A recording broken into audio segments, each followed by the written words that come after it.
It'll be 5 to go this time by as they head down the 3,000-foot back straightaway.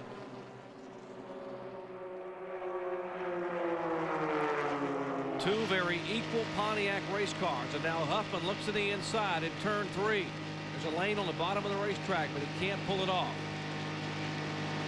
Thanks better of it, pulls back up in line behind Christian Elder. He'll get a single handful from Joe George this time by. 5 fingers signifying 5 laps to go, and one car is just tumbling end over end, side over side. That is Danny Bagwell's car, number 10.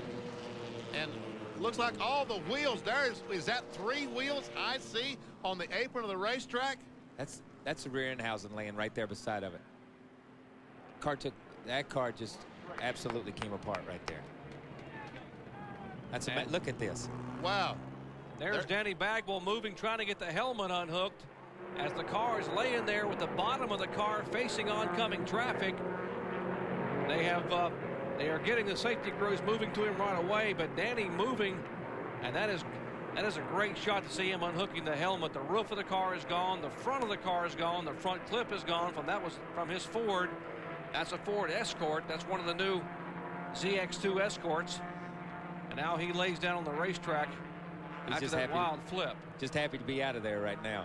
Kyle, that's exact. He laid down and said, "Thank God," is exactly what he did. That's amazing. That's why you run NASCAR cars, because you got NASCAR inspectors that inspect these things. You've got rules, and that's what NASCAR racing is all about right there, getting up and walking away from something like this. I tell you, you think Mike Simons and Mark Sudrett, the director and chief inspector of these Goodies Dash cars, that go over them with a fine-tooth comb to make sure they're well constructed. And there's a safety crew talking to him right away. Dr. Al Allison there to the right of him. Let's see if we can see what happened to Danny Bagwell. Wow, the car tumbling side over side. The windshield is gone. Parts and pieces flying off. The tires are gone. The axle, the rear end is gone. Motor parts out of the car. The hood is gone. The roof is gone.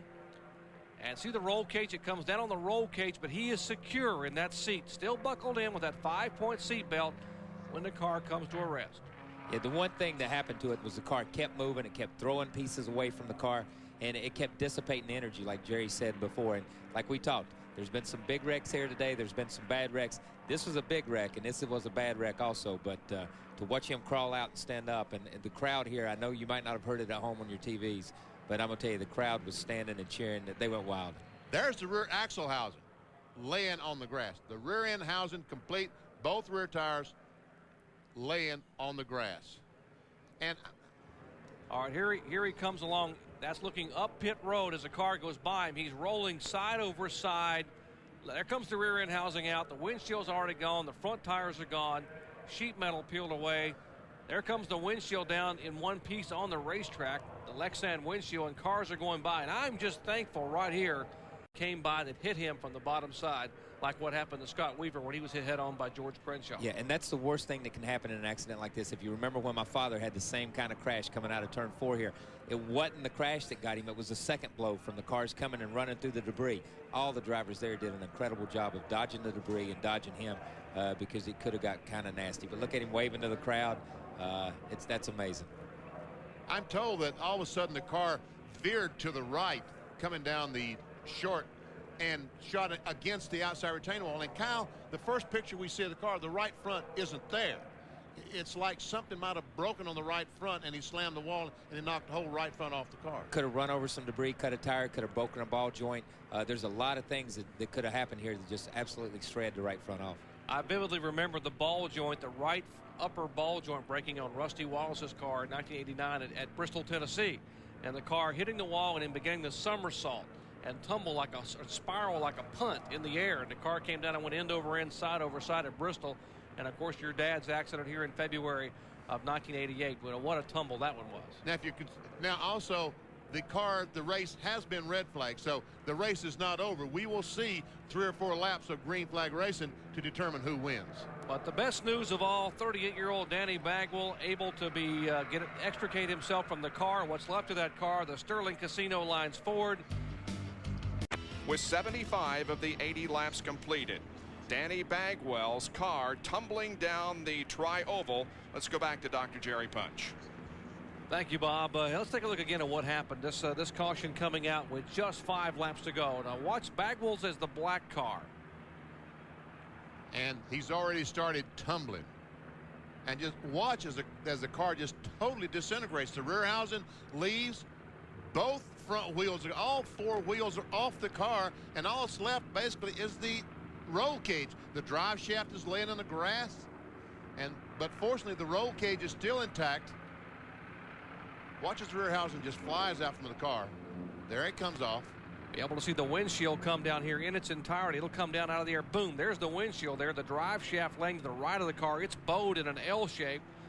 And then he's trying to get unbuckled. There's a cable there. That's his seat belt. There's a cable there that actually it's his radio cable. That's the problem. He couldn't get his radio unhooked, so he decided to take the helmet off rather than just he might have had that cable taped. And that, if he did, that's a bad deal because he had to take the helmet off to get out of the car. And when he slides out, he's going to lay there. And what he says is, thank God. Exactly. I'm on the ground. And I tell you, I don't think maybe Darrell or Michael Waltrip's crashed at Bristol a few years ago with the car disintegrated when he hit an abutment off of turn 2. Other than that, I don't think I've seen a car this destroyed. There's what's left of what was a Ford Escort XK2, or ZX2, pardon me.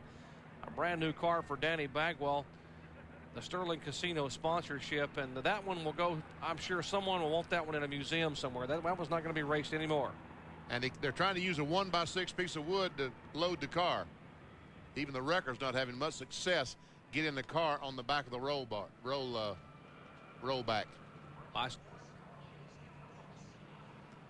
And it looks like that they've torn the fence up, that crossover gate.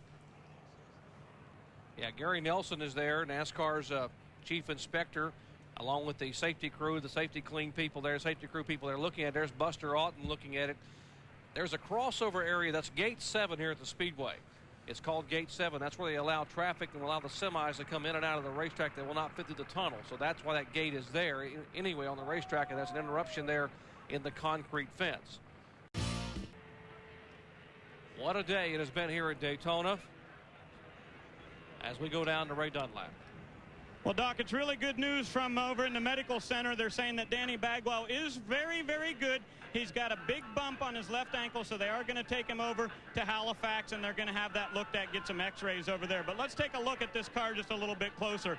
Unbelievable right here how good this roll cage is hood up right here on this side, as all of this is intact right here. You can see where they slid down the racetrack. All of this roll cage has stood up, and over here where his Butler-built seat is, you can see on the left side where those roll bars are, all of that stayed perfectly in shape just to have a really good protection area for Danny Bagwell. The important thing is he built this car himself, and just a few days before they were ready to come here, they were putting the finishing touches on it. This one, as Dr. Jerry Punch said earlier, will definitely be in a museum somewhere. It'll never race again, but the roll cage did its job. If they get us a shot of the engine right there, stop right there. Kyle, I have never seen a valve cover knocked off an engine. I don't believe I've ever been in an accident where I hit hard enough to knock the valve covers off. You got to hit incredibly hard to knock the valve covers off. There's no valve. I have never seen that before. Look at the carburetor. Carburetor's busted loose. It's leaning to the left. And carburetor's leaning to the left. There's lines and stuff everywhere, and it's busted the valve cover off. There's manifold's wiped out. The intake manifold is broken. Big hole in the side, right on top of the carburetor, right up in here where the breather was. That was what came off like a frisbee. When he tumbled the first time, it went shooting off in the air like someone had just taken a frisbee and thrown it about 70 or 80 miles per hour. That engine, parts and pieces disintegrated, but the engine stayed attached to the frame of this race car. And, of course, most importantly, Danny Bagwell stayed buckled in to the